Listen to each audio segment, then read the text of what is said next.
Hello everyone! Welcome back for more Let's Play Control. Joining me is LadyMage. Hello. And now it is time to go probably fail to beat Tommasi a bunch. We need to go to the turntable. Well, there's something beyond the turntable that I never actually explored, so that probably doesn't open up until we beat Tommasi anyway. That is something I've actually noticed about this game is that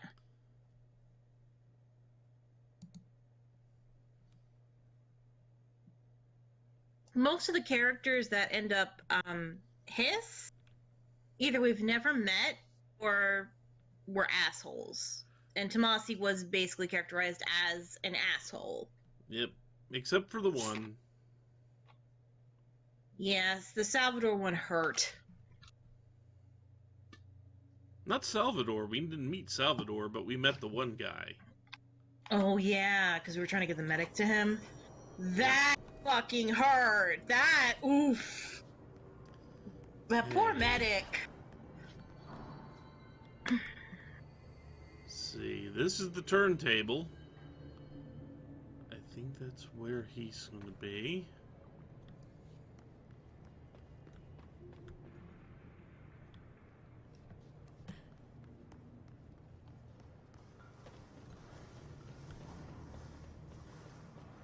It said go to the turntable.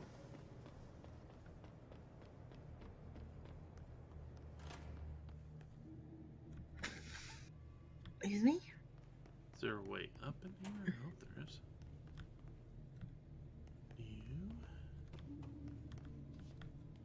It's all down. I mean, I've got the gun drawn because, well, Angry Ball of Hate is down there still.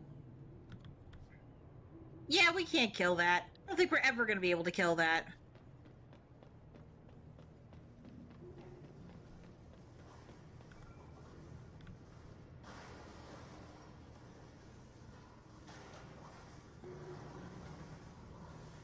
So we gotta find him.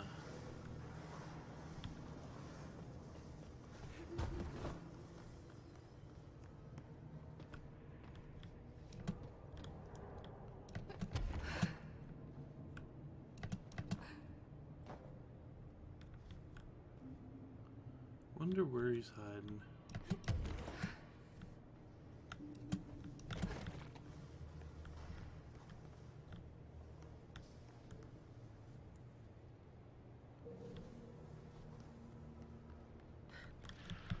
Ah, there he is.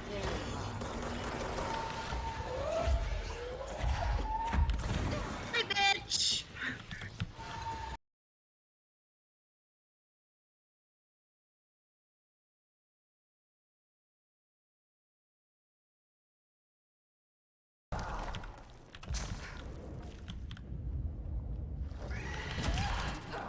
And that got me. The little creeper thing running around got me, not Tommasi.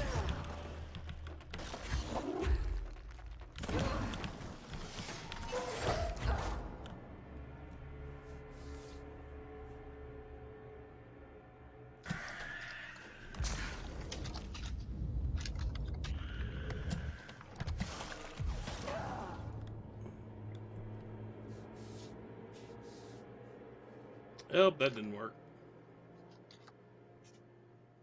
Okay, that was 3 attempts.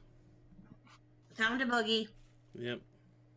Because Tommasi is an asshole.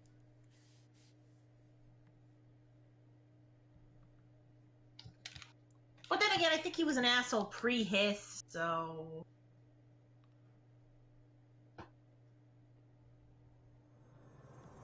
Meanwhile, I'm going to eat a black and white cookie. A black and white cookie. Yeah. Don't they have those? I mean, do you mean Oreo or? No. Oh, I guess it's a New York thing. It's a cookie that one half is basically like a vanilla icing, usually very hard, and the other half is like a fudge chocolate icing. And it's cakey on the bottom. Eh. Yeah, that doesn't sound very familiar. Well, anyone from New York knows exactly what these things are, and these are amazing and blow Oreos out of the water.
I guess the Bureau should start looking for a new type of communications.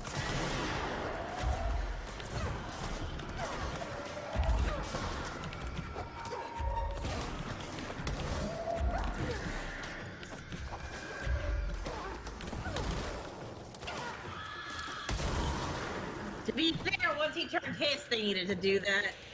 Hey, what about Baldy McBalding Pants? Huh? The guy who What about Fred? Maybe he could do it? I don't know.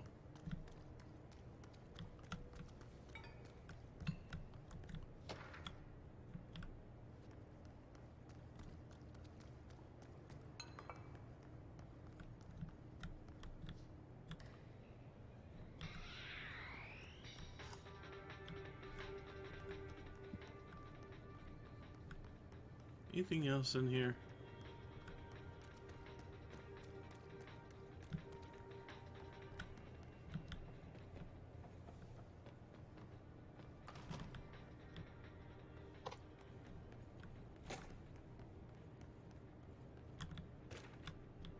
I will die laughing if it's something like just ridiculous, like Threshold Kids.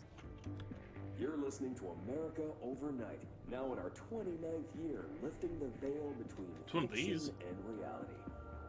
Neat. Thank you for staying up with us.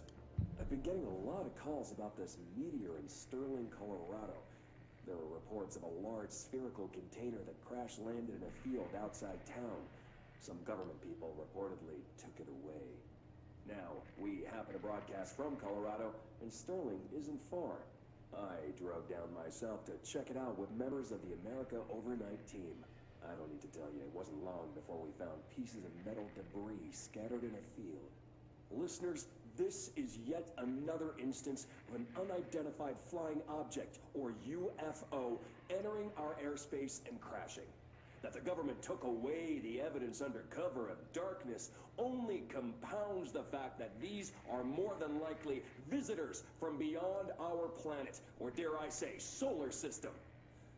Head on over to our website to see pictures of the spacecraft pieces we uncovered. And while you're doing that, our sponsors would like your ear. America Overnight will be right back. Okay, so what actually happened? That's fine.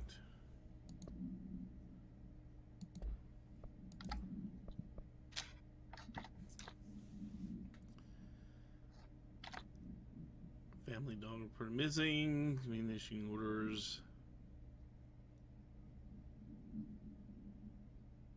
So there was something there. They just don't know what.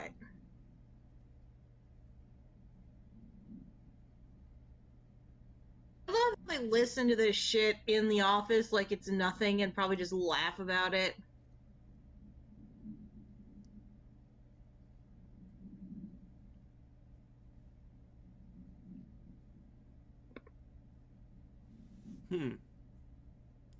I'm guessing it's whatever that is out on that card out there.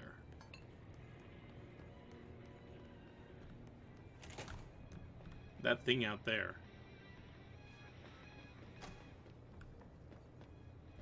I guess this is what they got out of Sterling. It looks like a very large die 12. Roll for damage. Only if you're a barbarian.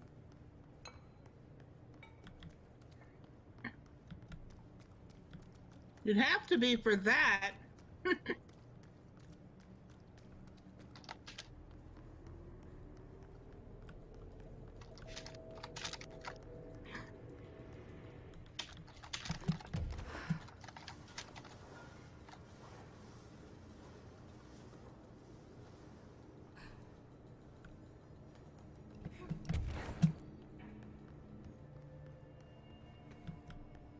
Goliath barbarian roll.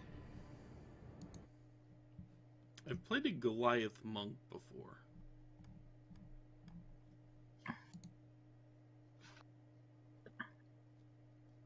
Just because it was a lot more interesting than a Goliath barbarian.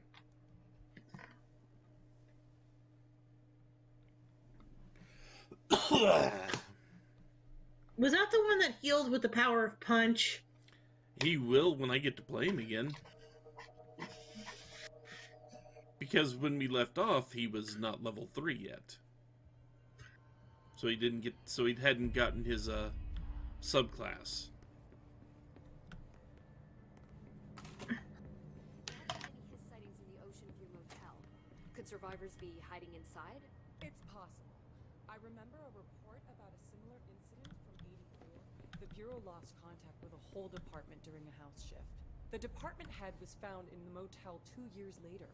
His arm stuck in the vending machine. Make a note to The send fuck was he? when possible.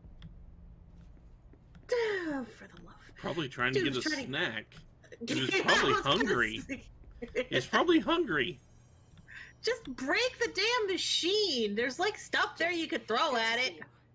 We've got Dylan situated in his containment cell like you asked. I've got medical staff running tests as we speak, and I'd be happy to walk you through the details later. Other than that, what's next? With the slide projector turned off, the hiss are shut out, but we're stuck with the ones already here. We can't lift the lockdown until they're all eradicated. If any hiss ever got out, that would be the end of everything. Well, eliminating them all will take time. Look, I'll do what I can on my end, but my research is progressing slower than I'd like. I think I can help with that. I am making you the head of research, effective immediately. I want you to use everything the Bureau has, every resource, every confidential scrap of data, and find a way to keep the hiss out for good. That's... Really? I mean, yes, I can certainly... Yes! We need someone. Yes, I mean, come on. accept. You'll do Yeah, great. we don't know where the fuck Darling is. Besides, I didn't really have anyone else lined up. I'm honored, Jesse, really. Thank you. That smile just brightened my freaking day.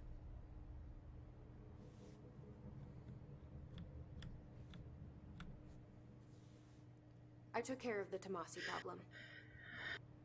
Sorry, I forget he was a coworker. Don't apologize. That wasn't the real Tommasi. He died when the hiss got him. You're right. I just didn't want to be insensitive. Sentimentality is a weakness in situations like these, Jesse. That's Bureau 101. I don't think Emily's in danger of being called sentimental.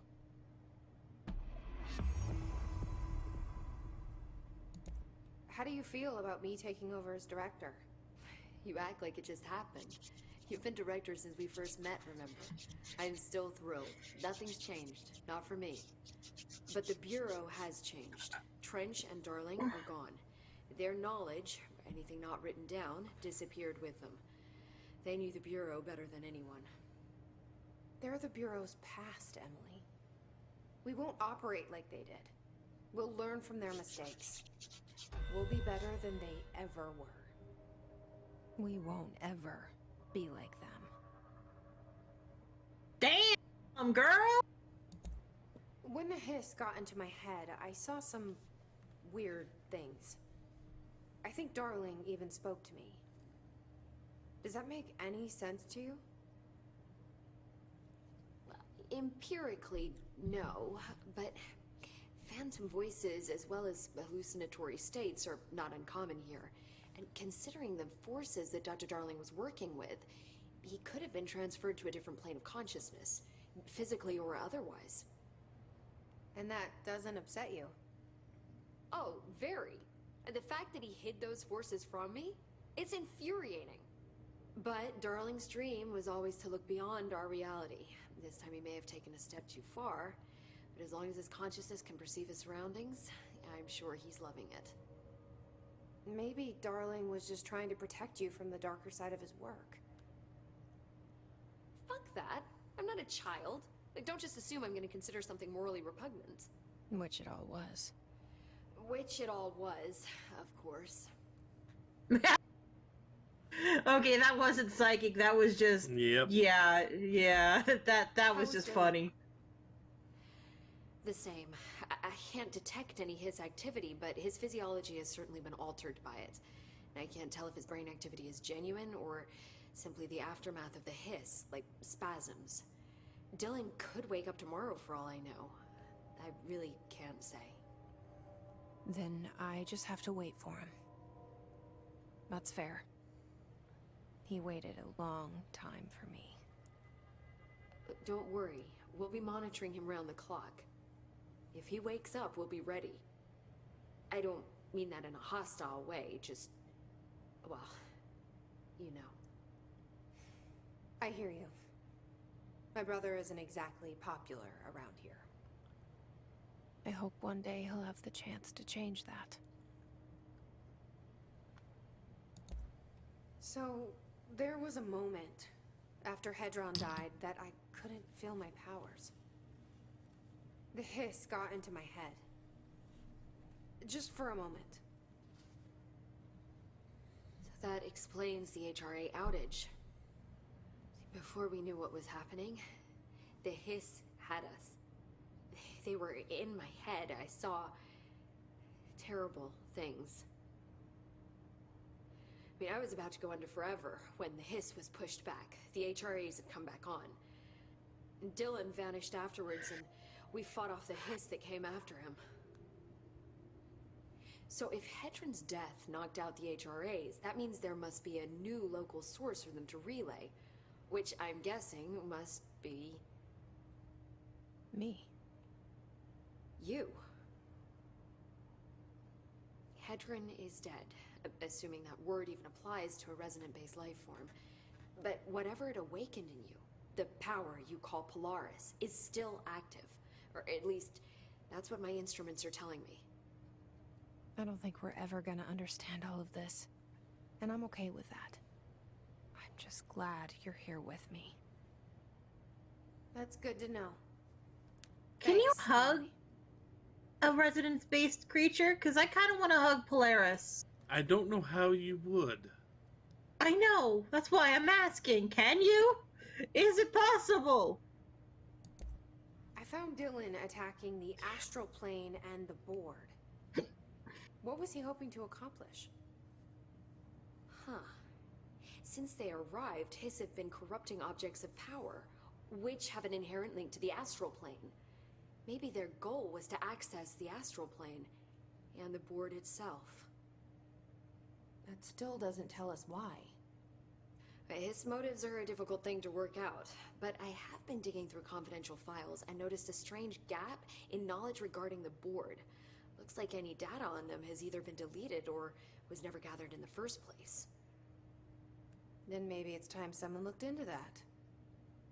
Maybe it is. Well, I've got a bureau to run. See you soon. Yes, ma'am, Director Faden. Please, Emily. Oh. Even as a joke. Okay, these two are freaking adorable.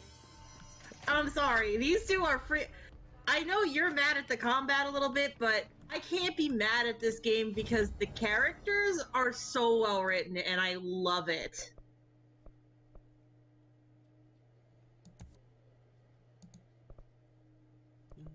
Okay.